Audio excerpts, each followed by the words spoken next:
Bismillahirrahmanirrahim. Assalamualaikum warahmatullahi wabarakatuh. Eh, Melanjutkan yang sebelumnya terkait instrumen pasar modal. Pada materi atau video sebelumnya itu kita sampai di hanya baru sampai di obligasi. Kemudian saya potong di situ karena untuk memfokuskan masing-masing pembahasan. Catatan pun masih akan saya lanjutkan di dalam Word-nya. Kemudian dan kita masih melanjutkan dari halaman yang terakhir kita berada di situ. Sebelumnya kita ada obligasi ya, membahas tentang obligasi jangka pendek, menengah, dan panjang berdasarkan temponya. Kemudian kita masuk ke halaman berikutnya yaitu pada instrumen penyertaan atau saham. Baik. Jadi kita akan memulai dengan saham apa sih itu saham? Oke. Saham secara mudah ya kita akan menemukan banyak definisi, tapi akan merujuk kepada hal yang sama yaitu bukti penyertaan di dalam suatu perusahaan atau bukti pemilikan atas suatu perusahaan. Oke, itu. Jadi ini saham. Sehingga ketika kita menyatakan itu adalah bukti, betul bukti. Berarti yang dijual belikan bukti tersebut betul. Karena ketika bukti tersebut diperjualbelikan, maka kita tidak lagi berhak, kita sama saja menjual hak kita atas perusahaan tersebut. Maka berbeda dengan obligasi tadi, saham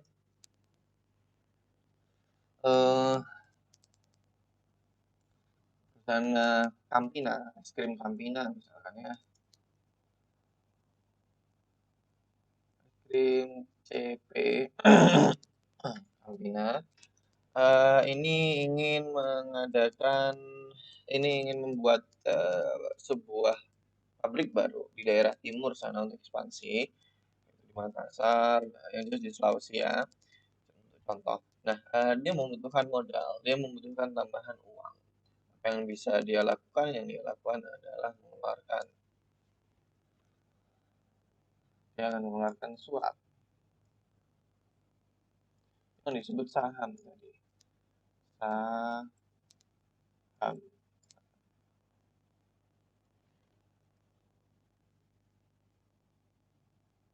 Ya. Kemudian setelah itu saham inilah yang akan dibeli oleh investor.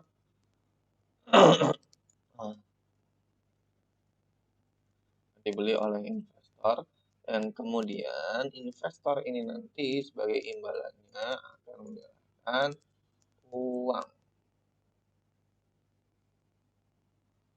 kepada perusahaan. Jadi si investor ini akan memiliki secuil dari perusahaan tersebut sehingga dia bisa mengklaim bahwa dia mempunyai kepemilikan betul. Tapi yang perlu kita catat, biasanya yang dijual di pasar modal, ada 100% saham. Ya, ini 100. Ini ada 100% saham. Ya. Apakah 100% ini dijual semuanya? Jawabannya adalah tidak. Jadi tidak semuanya dijual. Ketika sebuah perusahaan masuk ke pasar modal menjadi emiten, biasanya yang dijual hanya secuil.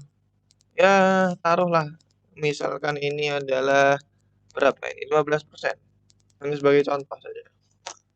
Atau saya perbesar 20% ya.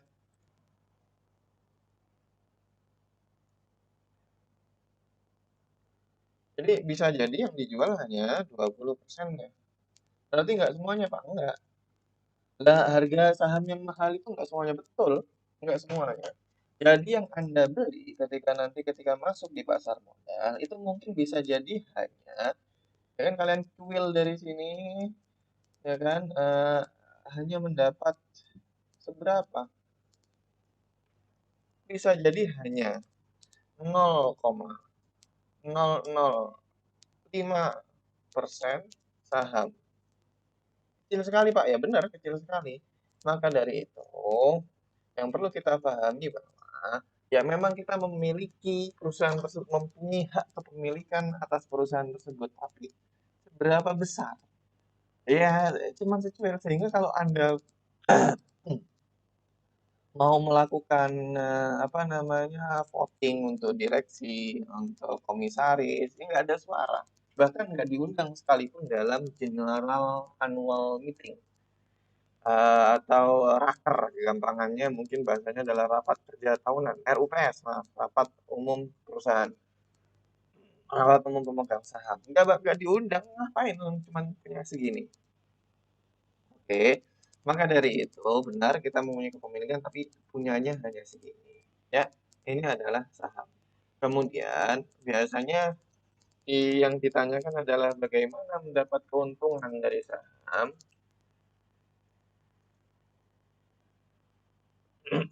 Ada dua. Yang pertama adalah dividen, yang kedua adalah capital gain. Kita akan masuk ke dividen dan capital gain. Oke. Saya mulai dari dividen. Jadi, sebuah perusahaan, oke, Campina CP, punya uang, setahun bekerja, melakukan operasional, menjual, dan lain-lain, itu dia mempunyai untung, misal profitnya, profit bersihnya ya, ini saya berbicara profit bersih, itu misalkan ada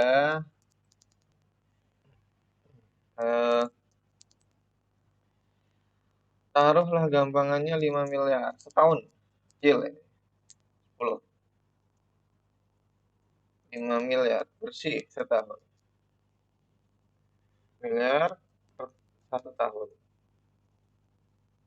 Oke, jadi ini profitnya segini, 5 miliar 1 tahun. Nah, 5 miliar 1 tahun ini akan ada dua opsi dalam ilmu kita. Apakah satu dibagikan, kedua tidak dibagikan. Dibagikan pemegang saham, atau opsi lainnya adalah tidak dibagikan kepada pemegang. Jadi ada dua opsi. Oke, 5 miliar tadi ada dua opsi, dibagikan atau tidak dibagikan. Berarti bisa Pak tidak dibagikan? Bisa, sangat amat bisa sekali. Perusahaan-perusahaan startup, oke, itu tidak ambil, pemegang saham di perusahaan startup itu tidak ambil untung, tidak ambil ini, tidak ambil pembagian ini. Karena apa? Karena perusahaan startup masih butuh uang tersebut. 5 miliar ini jika tidak dibagikan untuk apa Pak? 5 miliar ini jika tidak dibagikan, dia kan bisa buat perusahaan baru, bisa buat pabrik baru di mana, di Sulawesi tadi, di daerah timur, bikin pabrik lagi di Sumatera, lumayan kan 5 miliar. Nah, maka dari itu perusahaan-perusahaan yang baru saja berdiri, baru saja masuk ke pasar modal, biasanya. Jadi memang saya ingin sampaikan pembagian dividen ini jarang sekali. Bisa dihitung lah dari berapa ratus di Indonesia, mungkin emiten ada sekitaran 400 kalau saya nggak salah ingat, 400-an. Dari 400-an itu paling yang bagi dividen 100-an. Oke, yang membagikan ini 5 miliar. Nah, 5 miliar ini pembagian ini disebut dengan dividen. Sehingga kalau kalian mempunyai 500 mempunyai 0,001% dari sahamnya, kalian dapat berapa? Ya 0,001 dikali 5 miliar. Berapa itu? Mungkin hanya di sekitar 500.000 apa ya? Sampai 500.000. Nggak tahu, saya nggak ngitung ya. Kalian bantu hitung nanti, kalian bisa hitung sendiri. 0,00001% ini berapa? Masa sekecil itu, betul, sekecil itu. Sangat kecil. Nanti mungkin akan saya tunjukkan outstanding saham dari perusahaan. Sampai mana? Jadi ini dividen. Bagaimana jika tidak dibagikan? Maka bisa 5 miliar ini digunakan untuk membuat pabrik baru, dimanapun itu berada, untuk ekspansi baru, untuk upgrade mesin, untuk upgrade SDM. 5 miliar ini banyak sekali bisa digunakan jika tidak dibagikan. Maka tidak selalu dibagikan dan seringnya justru memang tidak dibagikan. Tapi inilah cara mendapatkan untung, yaitu mendapatkan dari dividen. Kalau mau dapat dividen biasanya BUMN itu bagi-bagi dividen gitu. Yang ngutang-ngutang gitu PLN bagi-bagi dividen. Saya ingat saya, setahu saya bagi-bagi dividen. Cuman ini kalian 0,001% nggak ada masalah seperti itu. Kadang-kadang jadi gini, Pak, apa keputusan bagi dividen dan tidak membagi? Keputusannya ada di RUPS yang nanti mungkin dalam mata kuliah lain akan dijelaskan, yaitu antar bisnis syariah. Jadi yang memutuskan adalah RUPS ini, Rapat Umum Pemegang Saham. Kalau pemegang saham yang besar itu menyatakan bagi, maka akan dibagi. Menyatakan tidak dibagi, tidak dibagi. Menyatakan dijadikan bonus kepada direktur, jadikan bonus untuk direktur. Pak, beda antara direktur dengan pemegang saham, beda. Itu nanti mata kuliah yang lain ya. Kita tidak bisa fokus di sana. Baik, jadi ini adalah untuk mendapatkan keuntungan yang pertama, yaitu dividen.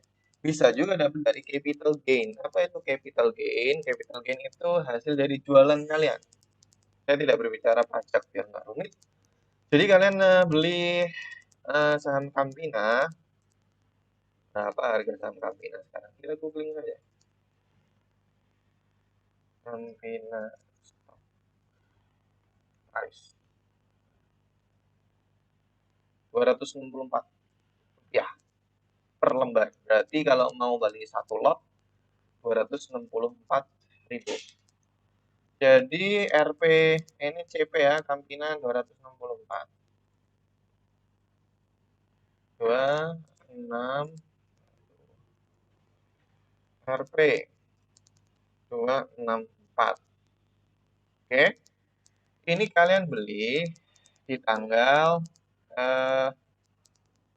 sekarang bulan apa? Oktober ya. Kita sekarang berada di Oktober. Ini misalkan kalian beli di misal ya 10 Oktober. 10 Oktober itu harganya 264. Harga 264 ini kan nanti naik turun. Ya kan? Nah, kalau misalkan dari 264 kemudian di tanggal 20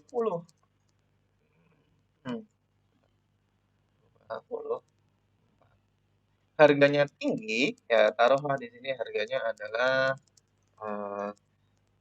RP 293. Berarti kalian sudah untung.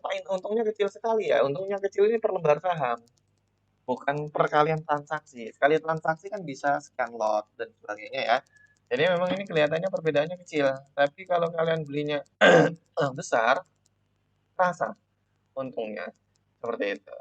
Nah, kalian beli satu lot saja ini sudah untung 19.000. 19.000 dalam berapa hari? Satu lot. Beli nggak? Jangan jarang-jarang kan satu lot. Jadi lebih dari satu lot. Nah, ini kalau untuk pergerakan yang seperti ini, artinya ini disebut dengan perbedaan antara harga kalian beli dan harga kalian jual disebut dengan keuntungan yang kalian dapat di sini disebut dengan capital gain. Oke, disebut dengan capital gain. Maka inilah keuntungan yang bisa didapatkan. Kalau nggak dapat dari dividen, dapatnya dari capital gain. Baik, seperti itu. Jadi ini harga di tanggal 10, harga tanggal 24. Beneran Pak bisa seperti itu? Betul. Kita cek saja. Apa saya belum bisa daftar saham yang cek ada di Google, ada. Ini ada 1 bulan kita lihat. Oke. 1 bulan tanggal berapa ini ya? Tanggal 7 September yang lalu harganya 290.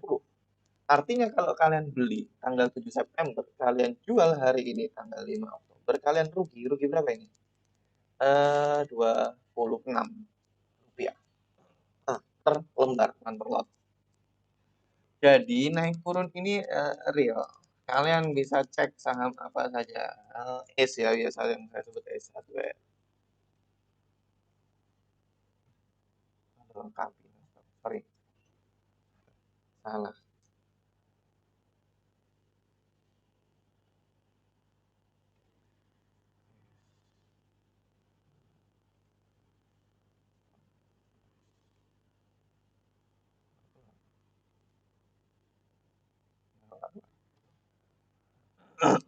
Apa namanya?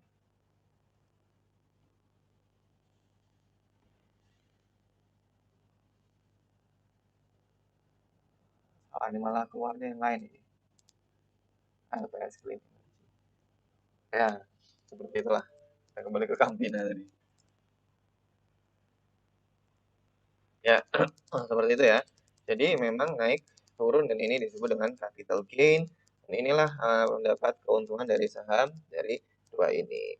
Oke, biasanya pertanyaan lain sebelum kita masuk ke jenis-jenisnya.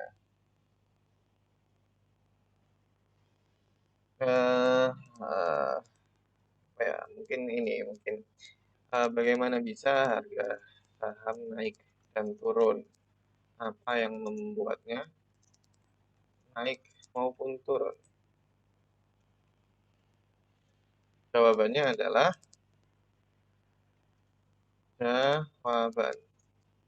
supply and demand. Jadi sama persis dengan rumus ekonomi terkait supply and demand. Jadi kalau supply-nya tinggi, demand-nya dikit. Sama kayak kalau beli cabai. Tapi kalau lagi gagal panen, oke, stoknya dikit, maka harga cabainya melonjak. Karena yang butuh cabai banyak, stoknya dikit. Sama, jadi saham itu juga dipengaruhi oleh supply demand. Stoknya misal, yang menjual saham Campina banyak, sedikit. Tapi yang pingin beli banyak sekali. Contoh sekarang perusahaan farmasi pasti karena obat-obat COVID itu pasti sahamnya naik.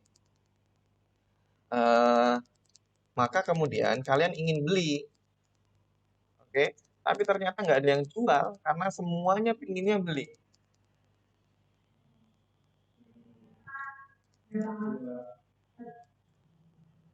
Lihat ini, Juli 2020 Indonesia naik tajam. Apa ini? Ya apalagi kalau bukan berkat COVID dari 1.500 2.500 itu tinggi sekali naiknya. Nah, jadi supply demand. Orang-orang pinginnya beli kimia farma, tapi tidak ingin menjual. Oke, mereka pinginnya semuanya beli karena tahu akan naik. Nah, akhirnya apa? Harganya ikut naik. Satu itu. Seperti ini. Ada satu supply demand. Ada banyak saja.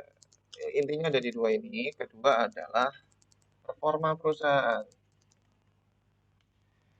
Kalau performa perusahaannya baik, orang akan ingin membeli. Dan itu nanti akan membuat demand-nya naik. Demand itu bahasa Indonesia-nya apa sih? Supply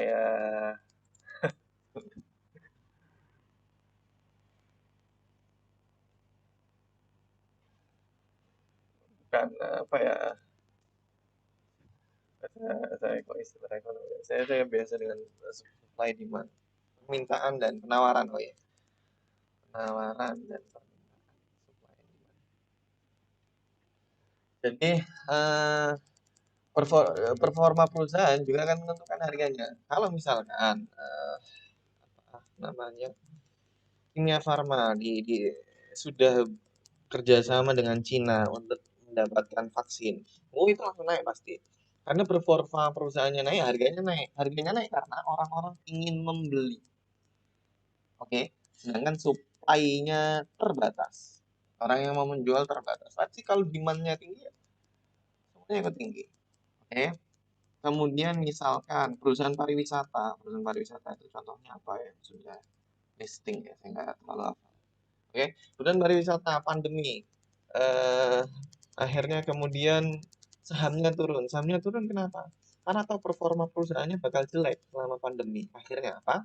Orang-orang ingin jual. Kebanyakan penawaran, kebanyakan supply, akhirnya harganya turun. Jadi sebenarnya supply dan demand, tapi yang didasari oleh performa perusahaan. Baik, seperti itu ya. Nah, kemudian kita lanjutkan jenis-jenis dari, semoga sudah bisa dipahami definisinya, bukti penyertaan, ya, dan seterusnya. Kemudian kita masuk ke jenis. Jenis-jenis dari saham. Hanya ada dua. A adalah saham biasa atau common stock. Kita bacakan di buku aja ya. Oh, sebentar. Salah. Urutannya ini dulu, berdasarkan cara peralihan atau berdasarkan nama atau peralihan. Berdasarkan nama atau peralihannya ya. Jadi ini sama persis dengan yang obligasi, ada BIRS, stock, ada register. Oke. Nah, saham atas unjuk dan saham atas nama.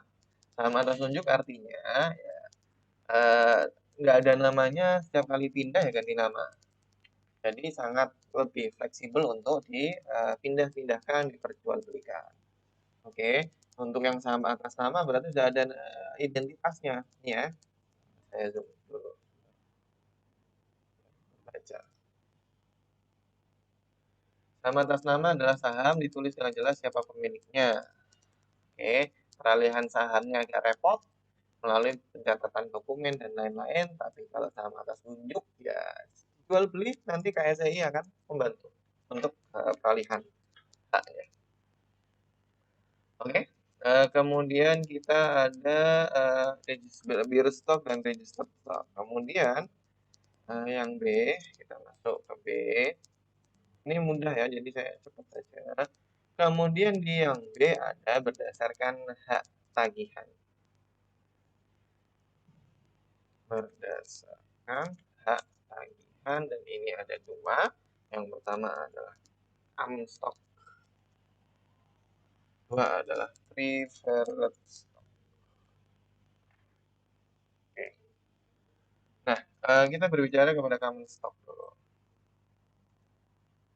Common stock itu ya saham yang biasa, tidak mempunyai keistimewaan khusus. Jadi saham yang mana? Saham yang tadi kita gambarkan di sini, kita ceritakan ya, saham ini adalah saham yang biasa karena ya kalau dijual-jual, kalau beli-beli, kalau perusahaannya bangkrut, sehingga ketika perusahaan dinyatakan bangkrut, maka saham yang dipunyai ikut hangus, ya. Bangkrut, maka ya sahamnya yo anjlok. Itu saya beli 10 juta dulu sahamnya, sekian lembar, sekian lot. Kemudian sekarang nih tinggal sisa 500.000, ya sudah 500.000 itu. Oke, itu common stock sehingga biasa. Ya kalau bangkrut nggak dapat apa-apa.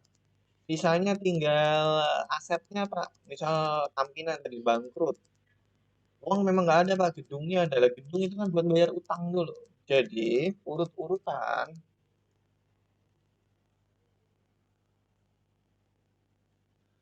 urutan dalam likuidasi perusahaan bangkrut. Likuidasi itu ini barang-barangnya, aset-asetnya dijualin, itu maksudnya di sini likuidasi perusahaan bangkrut. Yang pertama didahulukan adalah kreditor. Baru setelah itu investor. Artinya seperti ini, Campina tadi bangkrut, Campina bangkrut, BP, oke, mempunyai gedung, mempunyai pabrik, mempunyai alat, mempunyai aset, oke, dijual.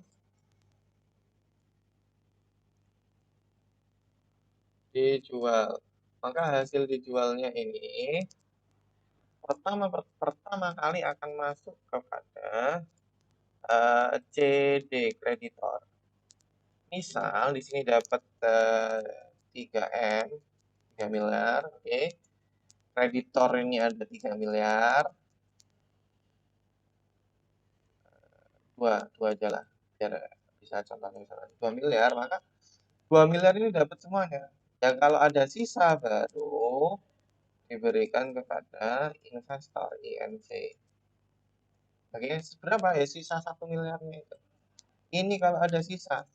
Bagaimana jika tidak ada sisa? Semisal ininya adalah, misal ya,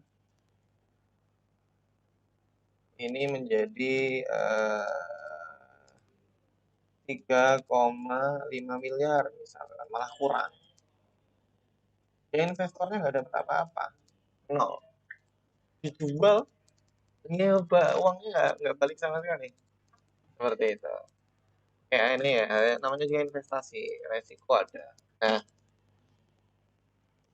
kalau 3,5 miliar seperti ini kelebihan, setengah miliarnya gimana Pak? Nggak cukup kok. Ya itu nanti ada penyelesaian sengketa terkait nanti siapa yang lebih berhak duluan di antara kreditor. Oke. Uh, jadi ini urutan dalam likuidasi. Jadi common stock adalah kalau hangus.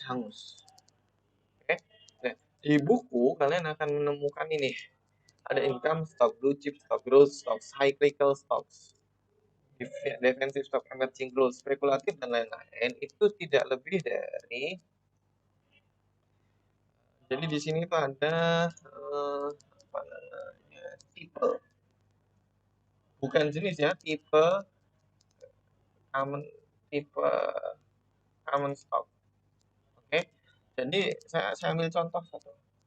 Pak, saya ingin investasi, saya tidak tahu saham mana yang bagus. Blue chip. Blue chip ini saham yang pasti bagus hanya dimiliki oleh perusahaan-perusahaan besar dengan performa dan track record yang bagus. Blue chip. Oke, jadi ini hanya karakternya saja. Oh, kalau sahamnya bagus, oh dinamakan blue chip. Oh, kalau sahamnya sedang tumbuh, dinamakan growth stock. Jadi itu hanya penamaan, dan saya tidak mau detail. Kalian bisa sebenarnya hanya butuh growth stock adalah, saya kasih contoh, langsung akan ketemu, pasti banyak. Oke. Nah, saya tidak akan terlalu lama karena yang penting paham ini tentang apa. Ini adalah tentang karakteristik. Kalau ada stok yang tumbuh demand growth, kalau ada stok yang cocoknya ketika bisnis cyclical dan namanya cyclical dan seterusnya. Oke, itu bisa dicari secara mandiri. Income, blue chip. Oke. Kemudian ada preferred stock. Preferred stock inilah yang disebut dengan yang atau saham khusus ya, yang memberikan pemegangnya beberapa keistimewaan. Apa aja? Kan bisa baca di buku. Saham preference, saham memberikan prioritas, keistimewaan, didahulukan dalam hal pembayaran dividen. Ini salah satunya. Pak, gimana dividen didahulukan ya? Kalau ada dividen, dia bisa meminta porsi yang berbeda. Kedua, menukar saham preferen dengan saham biasa. Ketiga, likuiditas. Jadi pertama, dividen. Kalau Anda punya saham preferen, Anda bisa memiliki dividen jatah yang berbeda, bisa didahulukan dalam pemberian dividen. Oke. Kemudian, Anda sudah tidak suka dengan preferred stock, kemudian Anda ingin tukar dengan saham biasa, bisa. Pasti harganya akan lebih tinggi dijual atau ditukar menjadi saham biasa? Bisa ditukar. Oke.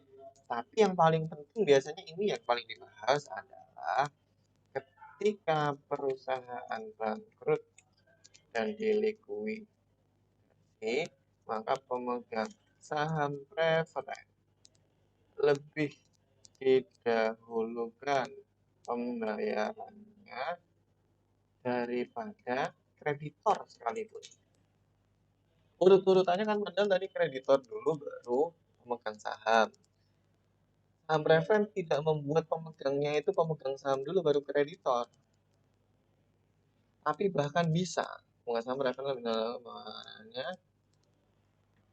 bayarannya bahkan lebih dahulu daripada kreditor.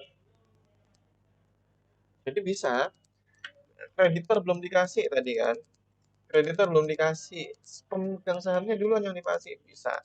Karena dia adalah pemegang saham preferen.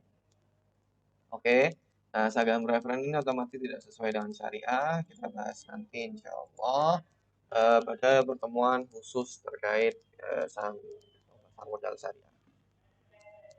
Oke, jadi ini saham preferen sudah.